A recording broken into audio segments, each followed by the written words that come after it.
Hello, welcome to another exciting episode of The Retired Astronaut. I'm your host, Patamani. Today's subject, Ho'oponopono. Ho'oponopono is a Hawaiian healing mantra that one can say to themselves, and it has, in my experience, and also reportedly from the person who developed this or came across this. You can look it up online. It's a beautiful, beautiful story. Um, and I'm just here today to share my experience with Ho'oponopono and to encourage you to look at it more and find out for yourself and just discover the healing power this mantra has. Um, I became aware of the mantra while living in Hawaii. I was working for a time in mental health. I have some professional background working in mental health, mostly working in community mental health and working around issues of advocacy. A lot of my work has to do with empowering people to take power within their own healing process and to acknowledge the power that they have in healing and to work within systems of care as well as part of their advocacy and to be able to focus those energies, those healing energies on themselves and on their well-being in response to how the system is set up.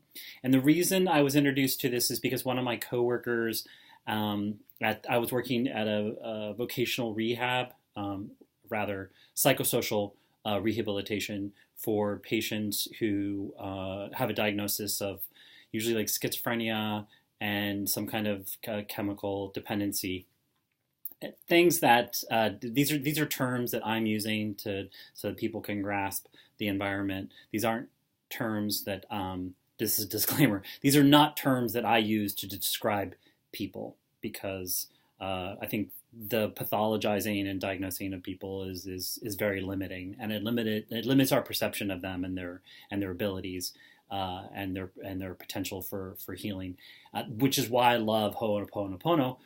One of my coworkers who was running the residential facility mentioned it, and I think I, at that time did some research, and I just thought it was super simple, and it's like so simple. I was like, okay, that I just kind of put it aside, and I didn't practice it at that time. But I know that there were local people on staff who were familiar with this and who were, and I definitely in my time there had some pretty incredible experiences.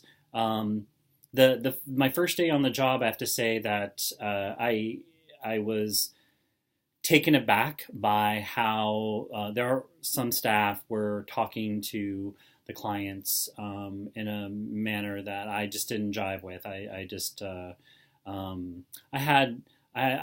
believe that there's just a different way of communicating and connecting with people who are in the process of recovery. And I also resonate a lot with traditional healers, shamans, who discuss how when people are going through psychotic episodes, which are temporary, by the way. A psychotic episode does not last your whole entire life, and we know, that oftentimes this can happen, sometime between the age of 15 and 25. Shaman and in my own experience, I can attest to this. Tell us that actually this is, they some of the symptoms that they're hearing voices, or they're not really relating to reality or whatever. Yeah, they're actually they're relating to a couple of different dimensions and of reality, which is just infinite. So, in the process of trying to integrate those different realities, it can be very jarring and the outside perspective of people can be like, oh, they're crazy, and we have to get them like medicated. And when actually what's really better is to just create a very, very safe environment for a nurturing, supportive environment for them to go through the process of integration and help support them in the process of integration, however that might align with their belief system.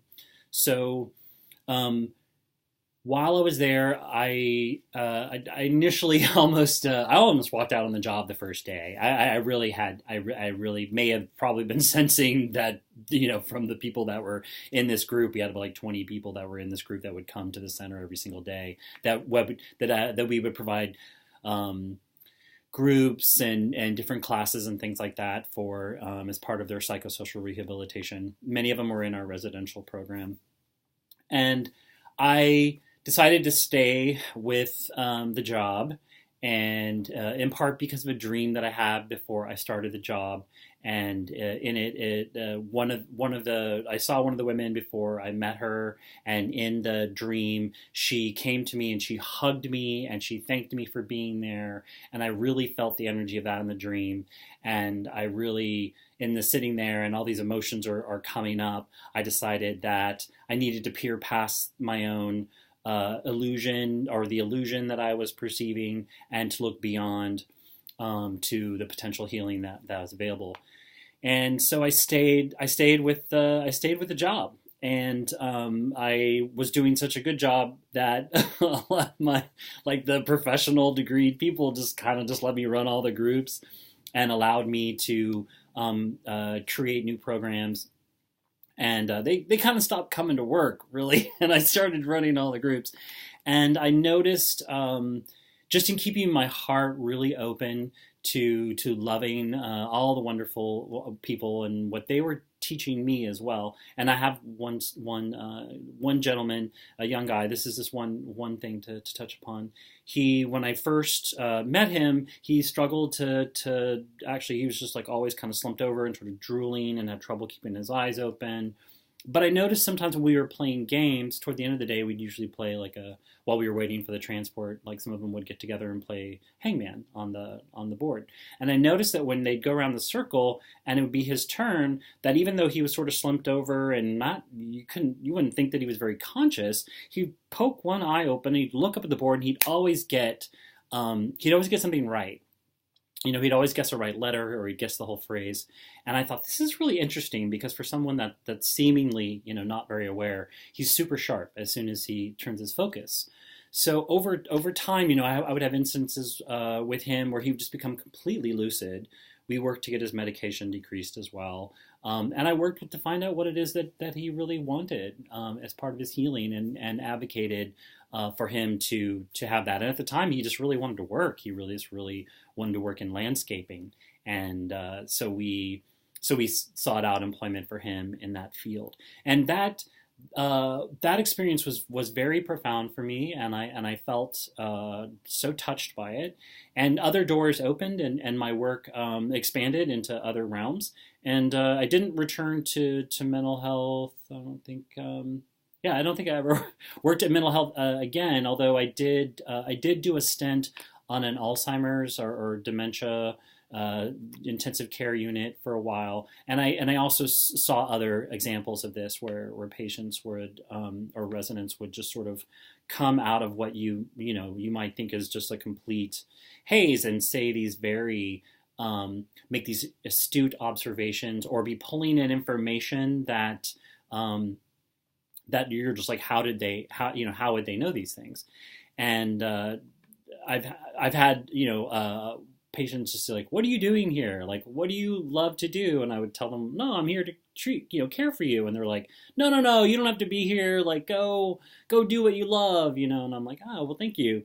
So with that said, my years in Hawaii really were just so incredibly spiritually enhancing. And before then, having so much respect for Hawaiian culture and Hawaiian healing, and then living there and gaining even more respect, and being able to practice and being able to live within it. And I would have friends come to visit from the mainland, and they would only need to stay a week. They would arrive off the airplane, and they'd be kind of gray and sort of beaten up from living in big cities and on the mainland. And within a week, they're just like glowing, and their eyes are bright, and their skin is like a little tan, and they've been at the beach, and their just spirit is renewed. And so I often would invite friends to come and receive just the healing of being, in this fresh. For those of you who don't know, it's the volcano that's erupting there is the freshest earth on Earth. It's like where the mother is birthing new Earth in the middle of the ocean. So as I said, I kind of thought that I actually hadn't really practiced Ho'oponopono as a mantra until in the last year.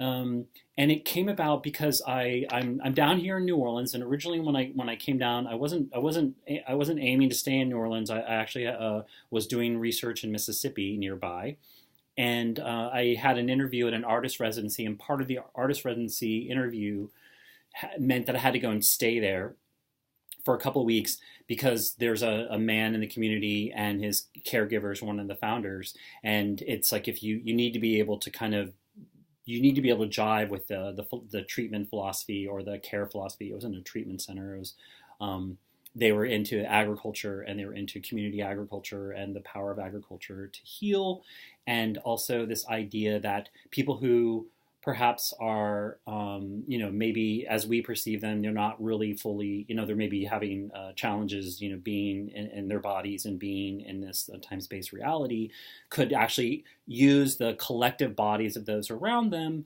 people who are caring and loving and supportive, and actually find a means for expression through what was termed the group body. And this is how I met Kent. I was introduced to Kent by his full-time caregiver, and Kent's older than I am. He's in his like mid-50s, and he had in his past, I guess he had his break around the age of 25. I think the family, it was happening in college, and I think the family encouraged or he went into the military, and it really didn't go well, and he very soon had a break and never recovered, as they say. I beg to differ, but like he's been in a place, let's say, where doctors have no idea, they have no diagnosis for him, or they have too many diagnoses, and the treatment changes all the time, and he has physical things going on that are very, very challenging, and he has kind of again, I'm going to use terminology just so people can connect with what I'm saying. Like he has sort of a Tourette's thing where he like cusses and he says the N word, we're down in Mississippi, and that's just like no bueno. And he sometimes would have to like recite a lot of things in succession, and they might be streets and locations. There's things in his subconscious and his memory, and it might be very loud, and it might come across, his tone might come across as angry or violent, and he really wants to connect though, because we would not hide him away. We intentionally try to take him in the community, and we went to like an art fair once, and I could just feel his want to connect. Well, I was fine with going and staying there for 2 weeks, and I'm very comfortable working in the mental health environments and stuff like that, or people that are given these diagnoses. So I was like, I'm fine hanging out with him, and she just wanted to make sure that he and I got along. And we determined there were a number of bicycles in the community, and where we were staying near the coast is a wonderful little town for biking. And so she's like, why don't you take him out on bike rides? So I took him out on bike rides, and in the course of communicating with him along the bike ride, something came to me to use Ho'oponopono. And so the mantra, I'll give it to you now. The mantra is four things, and you say this internally to yourself. I'm sorry. Please forgive me. Thank you. I love you.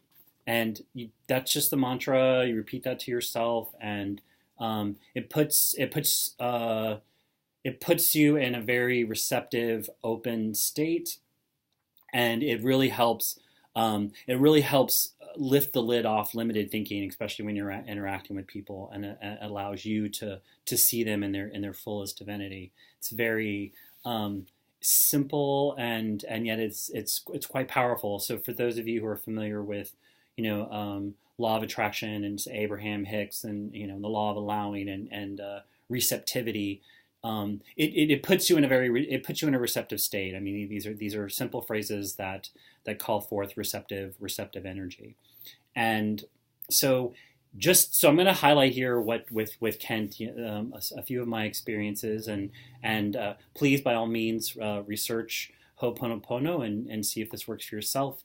I find it very soothing when I am say I'm in an environment. Of course, I'm creating my own reality. I'm in an environment, and I'm like, this is really not what I want, and like, what am I creating? And I want to create something different, and I'm feeling the struggle. Like this helps self-soothe and allow the greatest potential to come forth both in myself and in the environment that I'm interacting with. In the case of Kent, I thought he was such an excellent teacher in those 2 weeks. We would go for a bike ride and come back, and then we would just sit, and then he would be so much calmer, and we would sit out in the sun and have our feet on the earth, and it was just so soothing. And he was in a meditative state, and I was in a meditative state, and I realized that we were really jiving, because if I started to get distracted, play with my phone or think about other things, then he would as well. So it really encourages me to stay, to stay inside and to stay centered within, in the vortex, and in that receptive mode. So some of the things that I thought that I was just really wowed by in terms of using this mantra. We were out running errands with the caregiver, and she was like in the library doing something, and I was in the car with Kent, and I'd been saying the mantra like all that afternoon, and he was sitting in the passenger seat up front, and at some point we're not looking at each other or anything. I'm looking at the back of his head, but I'm feeling the energy rise up to the third eye, and as soon as it rose to the third eye, I heard him, and I'm feeling this in my own body, and I heard him say, "I'm in," and he straightened up and he opened the door and he just walked right into the library, and I was like, whoa. As I followed him around the library just to make sure everything was cool, and he just went in and was like looking around, just looking at things.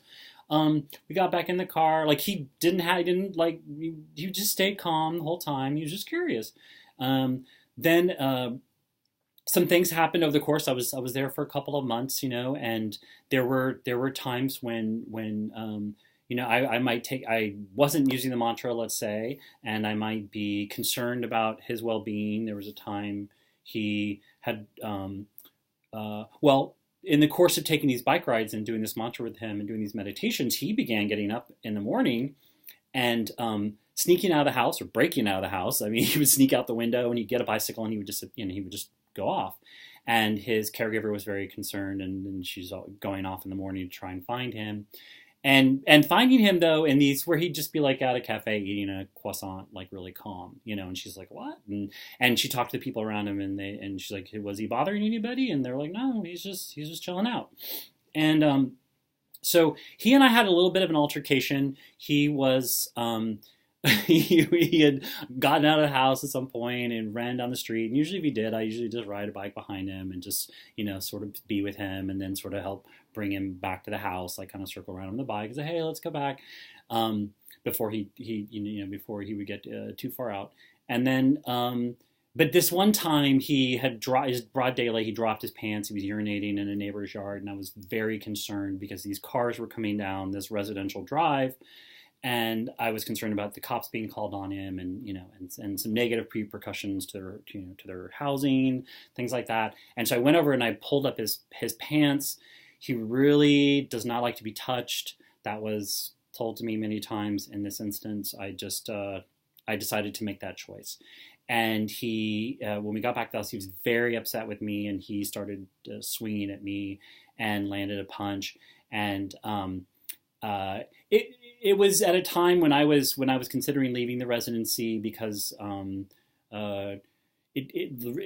what I had proposed as my residency we hadn't actually done, and I had become more of a caregiver for him, and my research for my master's degree and things like that. So I was having to weigh this, so I was considering and then preparing to move into New Orleans, where there's like the transit and stuff like that, and where some of my research was leading me.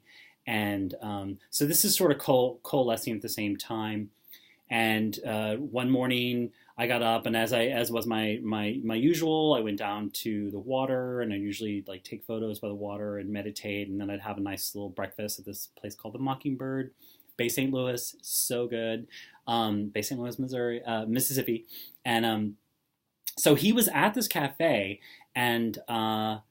he was just kind of cool, and he was in his pajamas. He walked around without shoes on. I asked the staff if everything was fine. I was really surprised to find him there, and he sat down with me and had tea, and then we went for a very long bike ride, and longer than we'd ever had before. And we went from our bike rides, me leading him, and to him like leading the bike rides. And so he was leading this bike ride. We were gone for hours. His caregiver was visiting her brother, who's sick in the hospital. So he and I went back to his house, and we're drinking tea, and he's very clear now, and I'm doing the mantra. I'm very, very focused, and he's clear, and he's having these conversations with me, and he's talking about himself though in the third person, which was interesting. I hadn't seen that before, and nor had his caregiver in her experience with him. She'd been with him for like 20 years, and he said to me at that time that, in speaking of himself in the third person, he said, Kent, you do not need to feel sorry for him. He chose this life. This is really what he wants, and this is, how he wants to live. And we had a very nice conversation, and he stayed lucid and very calm for many hours. And I felt, this has happened with me before, that was my release, that was his saying, like, you can go, it's okay. And so everything lined up very quickly after that, and I ended up moving into New Orleans and expanding my research, and it was perfect how everything works out. And this being my first experience really focused using this mantra, extremely, extremely impressed. And recently I've been trying it again. I am one of the things that I'm doing. I'm doing some substitute teaching in the school system here, and it's a good place to practice. It's a good place to practice because there's a lot of energy going on in the schools, and it definitely brings up energy in me, and in my response, and it's very, very calming for me. And I notice that when I'm using the mantra, I have some really, really wonderful experiences with the students and with the staff. So that said, I'm over my 20-minute mark. I am my goal is to keep it within 20 minutes.